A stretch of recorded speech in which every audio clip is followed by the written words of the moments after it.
The cigarette smoke curled like a halo around his head, the kind of halo that belonged not to saints, but to sinners who made their sins look like poetry. Robert Mitchum drifted through the screen like a man who had seen too much, felt too little, and decided to laugh at the ruin of it all. He was Hollywood's weary dreamer, the anti-hero who wore cynicism like cologne, and whose silence said more than dialogue ever could. The world saw him as untouchable, a loner, a drifter, the rebel who always seemed one step away from both romance and disaster. They clapped when he entered the room, but no one noticed when he left.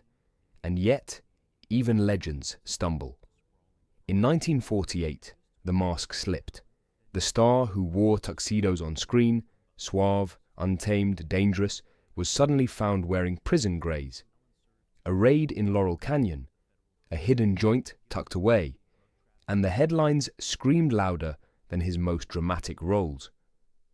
The iron gates clanged shut, and Mitchum was no longer the star but the inmate, trading tailored suits for uniforms, stiff with someone else's sweat. He wore tuxedos on screen. In real life, he wore guilt.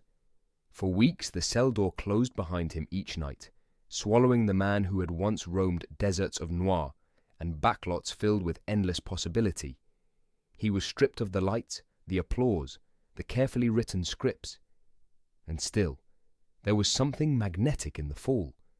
The public expected disgrace, but what they got was transformation. Mitchum didn't beg for forgiveness, didn't cower beneath shame. He carried it, wore it, almost flaunted it, as though disgrace itself was just another costume in a role only he could play. Her name stayed on posters, but not on the lips of those she loved. His scandal, by modern eyes, was almost laughable. Marijuana, a crime whispered in back rooms, painted then as the devil's poison, a threat to the youth. But for Mitchum, it was enough to tarnish, enough to make Hollywood gasp and clutch its pearls, while secretly keeping its eyes glued to the papers. No one dared ask. He never told, until it was too late. When he walked free again, something about him had changed.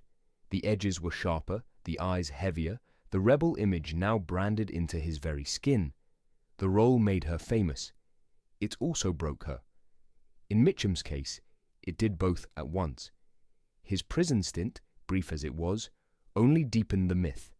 The outlaw who wasn't just pretending on screen, but living the very thing others feared to touch. The audience believed the kiss, but he'd already fallen out of love with the clean, polished world that expected him to play along. In falling, he became eternal. In disgrace, he became unforgettable. And like cigarette smoke drifting through a projector beam, his legend blurred, lingered, and refused to fade, carrying us softly toward the next shadowed story, waiting in Hollywood's long, restless night. Under the silver flicker of Hollywood's lights, Danny Trejo did not arrive, polished, smiling, or draped in tuxedos. He arrived scarred. His face looked as though it had been carved out of stone by hardship itself, a map of years spent behind steel bars and chain-link fences. Where others studied acting in hushed classrooms, Trejo learned his lines in survival, his rehearsals held in prison yards where the script was violence and the stage was survival. He wore guilt before he ever wore costumes, and though cameras would one day make him immortal, the truth is his story was written long before the first director called action. The boy who became Danny Trejo was raised in Los Angeles streets, where loyalty was not a choice but a necessity, where brotherhood was tattooed on the skin and betrayal carried a price. He was young, yet already an old soul, tethered to heroin, to crime, to the kind of nights where dawn offered no promise of light. He drifted between lockups until San Quentin claimed him, the prison that had swallowed legends, killers, and lost men alike.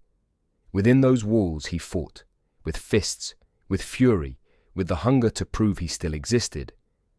And yet, there was a strange irony in his confinement. Boxing became his salvation, teaching him discipline where chaos had ruled. A counselor, seeing through the layers of violence, noticed something the world had missed. A spirit worth saving. No one dared ask him what he truly dreamed of. He never told. Until it was too late for the boy, but just in time for the man. When freedom came, he carried not hope alone, but the weight of scars that could never be erased. Hollywood, in its perverse way, found him not because he fit the dream, but because he embodied the nightmare. His authenticity was his casting call. The role made him famous. It also broke him, for each knife-wielding outlaw on screen was a shadow of the man he had once been. And yet, each role was also a victory, proof that transformation was possible. She smiled for the camera and cried when it turned away. For Danny Trejo, the opposite was true. The audience clapped when he entered the room, but no one noticed when he left. On screen, he bled in choreographed violence. Off-screen, he healed quietly, carrying a tenderness no one expected from the man with the jagged smile. He became a figure of paradox, fierce but gentle, terrifying but kind. His name stayed on posters, larger than life, emblazoned across marquees. But what mattered more was how his story lingered in whispered hope among those who believed themselves beyond redemption. The boy who wore chains had grown into a man who broke them. He was not defined by the years San Quentin took, but by the light he found in the cracks of its darkness. Danny Trejo's life is not simply Hollywood irony. It is the reminder that sometimes cages do not kill, they carve. That even in the darkest yards, under the coldest watchtowers, a man can be reforged into something greater. And so, every time the screen flickers with his face, audiences are not just watching a performance. They are watching survival made flesh. The audience believed the kiss, but he'd already fallen out of love. With crime, with destruction, with the boy he once was. What remained was the man, waiting in the shadows of Hollywood, prepared for the next chapter that destiny had quietly been writing all along. The boy who would one day stand beneath Hollywood lights first stood beneath the dim orange glow of Boston street lamps, fists clenched, heart restless, and eyes scanning for a fight. Fame was not even a rumor in his life then. Only the sharp edge of survival, the quiet ache of being overshadowed by brothers whose voices found stages, while his own voice got lost in the alleyways. He wore not tuxedos but bruises, not the polished sheen of movie posters but the raw dust of sidewalks where every step could be a dare. Mark Wahlberg's early years carried the rhythm of anger, each day beating like a drum of rebellion. He was only 16 when that rhythm shattered into violence. In 1988, his rage found human targets. Two men, strangers caught in the path of his fury. The attack was brutal, racially charged, and unforgiving. And though the bruises on bodies would eventually fade, the scar it etched onto his soul could not be erased. The law recorded his name before the world ever learned to applaud it. His first headline was not for a role, not for a song, not for art, but for assault. He wore guilt, not as a costume, but as a second skin. Prison, for many, is an ending. For Wahlberg, it was the first mirror he had ever been forced to look into. Inside those walls there were no cheering crowds, no distractions, no escape from the truth. He saw himself clearly. The boy he had been, the man he was becoming, and the yawning chasm in between. For the first time, silence forced him to listen. For the first time, accountability outweighed excuses. Hollywood would later call his name, offering a second act, a new script, and a brighter stage. But the shadows of those years never truly left him. They lingered, woven into the threads of his redemption, a reminder that fame can gild the past but never erase it. He became a star, yes, but when the applause died down, there was still that quiet truth. The world could forgive, but he could never fully forget.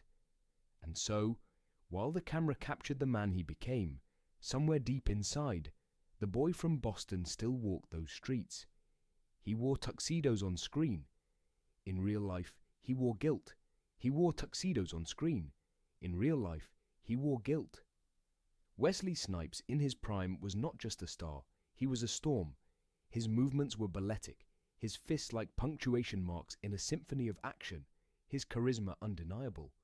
On screen, he could stop time with a glance, command armies of shadows, and leap through fire without so much as flinching.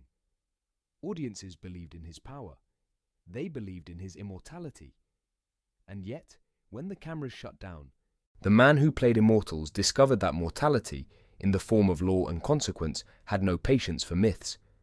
The world expected tales of scandal, of violence or betrayal, but Snipes' downfall was quieter, almost banal, and yet devastating. He was accused not of bloodshed but of silence, of failing to answer the government's call for what was owed. Millions in unpaid taxes, an empire of earnings, and a trail of paper that revealed not fists but pen strokes undone. His defense played out like theatre, a defiant performance where every denial was a line, every appeal a curtain that refused to close. They clapped when he entered the room, but no one noticed when he left. The irony was merciless. A man who had portrayed warriors and kings was undone not in battle, but by paperwork. The role made her famous. It also broke her. The phrase belonged to another star, another life, but in Snipes' tale, it lingered like a ghost, because his role as the untouchable action hero had blinded him to the fragility of the man beneath the armor. He stood before the court not as Blade, not as the legend who could not die, but as a citizen stripped bare, waiting for judgment. And judgment, when it came, was heavy. 3 years, not in the limelight, but in the cold shadow of a prison cell. Inside, the rhythms changed. Concrete replaced applause. Routine replaced freedom. He learned the silence of nights without cameras, the quiet humiliation of being reduced to a number. She smiled for the camera and cried when it turned away. That was the story of so many Hollywood lives, and though his tears were private, the lesson was the same. Fame does not soften the bars, nor does it shorten the sentence. The audience believed the kiss. But he'd already fallen out of love with the system, with the illusion that celebrity could shield him. When Snipes emerged, leaner, quieter, older, he carried more than just the weight of lost years. He carried the knowledge that the world forgets quickly, but never forgives completely. His name stayed on posters, but not on the lips of those he loved. Hollywood had already shifted its gaze, finding new stars to cheer, new faces to crown. His throne had cooled, his spotlight dimmed. And yet there was dignity in his return, a reminder that even legends, even men sculpted from bronze, must bend before the law's unyielding hand. In the end, Wesley Snipes' greatest role was not in front of the camera, but in the silent acceptance of consequence. A man who once played the immortal vampire hunter discovered that time and justice are the only hunters that never miss. And as his story closed, the screen flickered, preparing for the next tale of a Hollywood life touched by brilliance and broken by its own shadows. He was not always the man children knew as a toy astronaut or fathers welcomed into their living rooms on Friday nights. Before the laughter, there was silence, the kind of silence that presses, heavy against prison walls, swallowing a man whole. Tim Allen was young, reckless, and desperate, living in the shadows of choices that could have ended him before he ever learned what light could feel like. At the Kalamazoo airport, the illusion shattered. A pound of cocaine, hidden yet exposed, brought him face to face with iron bars and cold concrete. The world he thought he controlled collapsed in an instant. He wore tuxedos on screen. In real life, he wore guilt. For 2 long years, he exchanged freedom for routine, trading punchlines for the monotony of prison sentences. She smiled for the camera and cried when it turned away. He smiled for his fellow inmates, masking fear with wit, realizing humor was not just an art, but a lifeline. He told stories that softened the edges of time, carving warmth into a place designed to strip it away. No one dared ask. He never told, until it was too late. And yet, out of the despair, something shifted. The same voice that once negotiated shadows began to shape resilience. The irony is haunting. The man who would later embody joy, who would teach children to dream beyond infinity, first learned survival in chains. The audience believed the kiss, but he'd already fallen out of love with the dangerous path that nearly claimed him. Prison was not his ending. It was the unwelcome stage where he rehearsed a different life. And when the doors opened, he stepped into it, carrying the scars of silence and the laughter that had been born inside it. He had the look of a prince born from Hollywood's golden line, cheekbones sharp as though cut for the camera, eyes carrying both trouble and tenderness, and a voice that rasped with echoes of James Dean and Jack Nicholson. Christian Slater was supposed to be the heir to rebellion, the one who could charm audiences with a smirk and then break their hearts with a single line. He wore tuxedos on screen. In real life, he wore guilt. The 1980s adored him, the magnetic boy who turned into a young man with a dangerous aura. Audiences leaned in closer each time he appeared, believing they were watching the next chapter in Hollywood's story of bad boy immortality. But sometimes the roles spill over. Sometimes the line between performance and person fades. Slater drank too much. He fought too easily. His nights often ended in shadows that no camera could soften. Then came 1997, the night when turbulence became tragedy. A cocktail of intoxication, rage and recklessness spiraled into assault charges. The headlines did what Hollywood tabloids always do. They carved his fall into spectacle. The audience believed the kiss, but he'd already fallen out of love, with restraint, with caution, with the innocence that once made him the boy wonder. For 3 months, Christian Slater's home was not a film set, but a prison cell. A silence replaced the applause. They clapped when he entered the room, but no one noticed when he left. His sentence was short, compared to others, but it left behind an echo, a scar carved into both career and conscience. When he emerged, he still carried that same smirk, but it was quieter now, tempered by humility. His name stayed on posters, but not on the lips of those he loved. His story became a lesson whispered into Hollywood's corridors. Even the brightest stars can burn too close to the edge, and even rebellion has its price. He was once cheered by tens of thousands, his name rising like thunder over football fields, his smile lighting up commercials and movie screens alike. O.J. Simpson was the embodiment of success, the kind of American dream that seemed untouchable. He moved with a grace that made the world lean closer, believing in his charm, in his promise, in the glow of a man who seemed to have everything. They clapped when he entered the room, but no one noticed when he left. Then came 1994, a year when stadium cheers gave way to whispers of horror, when television screens filled not with touchdowns, but with police chases and crime scene photographs. The trial that followed in 1995 was no ordinary case. It was a theatre of obsession, broadcast into living rooms across the nation. For some, it was proof of justice denied. For others, it was a victory in the face of a system long marred by prejudice. But for all, it was unforgettable. The role made him famous. It also broke him. Though acquitted, Simpson's life never truly recovered.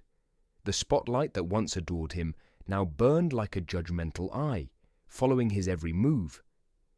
Years later, in 2007, he fell again, not to whispers but to undeniable crimes, armed robbery and kidnapping. This time there was no escape, no spectacle grand enough to mask the truth. He wore tuxedos on screen. In real life, he wore guilt. Behind bars, the man who once defined American celebrity became a number, stripped of glamour, stripped of myth. And when he walked free again, the world was colder, quieter, uninterested in the smile that once sold millions. His legacy remained, not as hero, not as actor, but as a haunting reflection of America's fascination with the rise, the fall, and the shadows in between. He was Hollywood's bruised poet, a man whose beauty was both a blessing and a curse.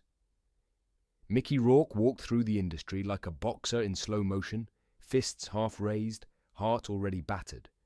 On screen he smoldered, dangerous, magnetic, a whisper away from ruin. Off-screen, the line between performance and self-destruction blurred until no one could tell where the role ended and the man began. They clapped when he entered the room, but no one noticed when he left. The fame that might have steadied another man only deepened his storms. He searched for release in the ring, trading scripts for gloves, red carpets for dimly lit gyms where sweat and silence did the talking. But the same fire that made him brilliant also made him reckless. Bar fights, street tempers, arrests that seemed less like shocks and more like inevitabilities. His jail stints were short, almost whispers of punishment, but they carved themselves into his legend, a man forever teetering on the ropes, unwilling to step back. He wore tuxedos on screen. In real life, he wore guilt. His nights behind bars were reminders that even the fiercest persona can be humbled by steel doors and sleepless nights. For Rourke, prison was never the story's ending, but a pause, a moment to look in the mirror and confront the fragility beneath the fire. And then came The Wrestler, a film that played like prophecy or confession. The audience believed the kiss, but he'd already fallen out of love. His return was not polished or perfect. It was scarred, trembling, raw. But perhaps that was the truth he had been chasing all along. A man broken, reborn, and broken again, always finding a way to stand when the count reached 9.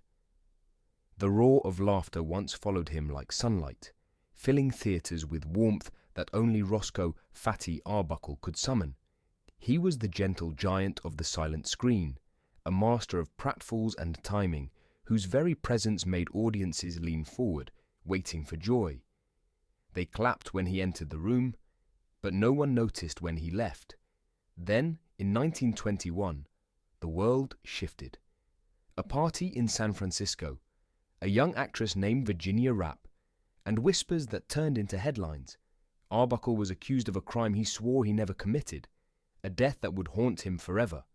Hollywood, quick to embrace, was quicker to abandon. The role made her famous. It also broke her. In his case, the trial became the role he never auditioned for, a tragedy where his only script was survival. 3 times he stood before juries. 3 times he endured the piercing eyes of the public. Finally, acquitted, even praised in a final verdict that declared his innocence. Yet no verdict could silence the gossip, nor undo the exile. He wore tuxedos on screen. In real life, he wore guilt. Not guilt of the crime, but of living as a man stripped of his art, a clown denied his stage. Prison was never his sentence.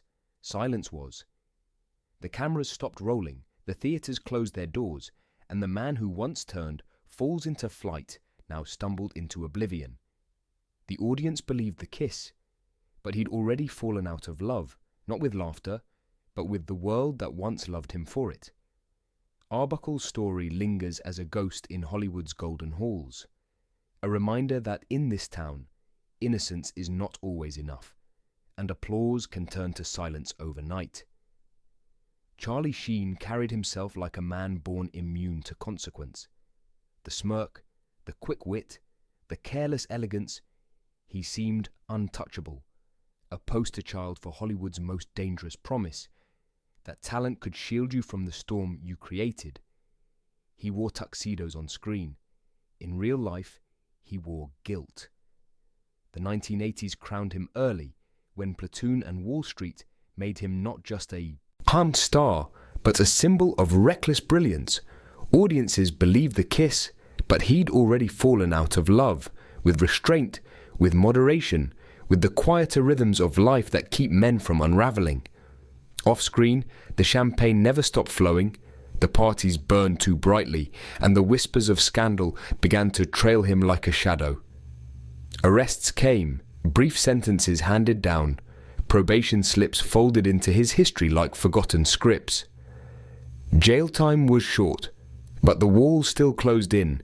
reminding even Charlie Sheen that the tiger who roars too long eventually finds a cage. He smiled for the camera and cried when it turned away. Each mugshot was a fracture in the myth, each court appearance a reminder that no man, no matter how adored, could outrun consequence forever. And yet, fragility and defiance walked hand in hand. The spotlight dimmed, but never went out, his name staying on posters, even as those closest to him drifted away. They clapped when he entered the room, but no one noticed when he left. Charlie Sheen's life became not just a performance, but a parable of indulgence masquerading as freedom, of fame feeding the appetites that finally undid him. The tiger roared until silence became inevitable. They came to us first as flickers of light, faces glowing larger than life on cinema screens, names whispered with reverence in theatre lines, their gestures magnified into myths. And yet, when the lights dimmed, their shadows told another story. 10 stars, bound not just by talent, but by a darker kinship, the weight of mistakes, the gravity of consequences. Some stumbled into prison cells with arrogance still clinging to them. Others bowed their heads, humbled at last by the silence of confinement. Fame, once their armor, dissolved against steel bars and cold floors. Behind those walls, applause did not echo, adoration did not soften the nights. The world that had once bent around them like orbiting planets spun on without pause. Hollywood, though, has always loved a second act. For some, disgrace became the crucible in which resilience was forged. Robert Mitchum returned to the screen, his smouldering eyes now touched with something deeper, something earned. Danny Trejo turned his scars into strength, his resilience into roles that lifted him beyond stereotype. Mark Wahlberg found redemption through discipline, reshaping chaos into artistry. Yet others, like Wesley Snipes, carried arrogance too heavy to shed, their brilliance forever shadowed. Some never returned. Roscoe Arbuckle's silence became his legacy, his laughter drowned by scandal. O.J. Simpson's infamy eclipsed the cheers that once followed him. Mickey Rourke fought battles no camera could script. Christian Slater's turbulence kept him restless, even as he sought stability. And Charlie Sheen, a man who once embodied both charm and chaos, reminded us that sometimes the role makes you famous, and it also breaks you. We remember them not in singular tones, but in contradictions.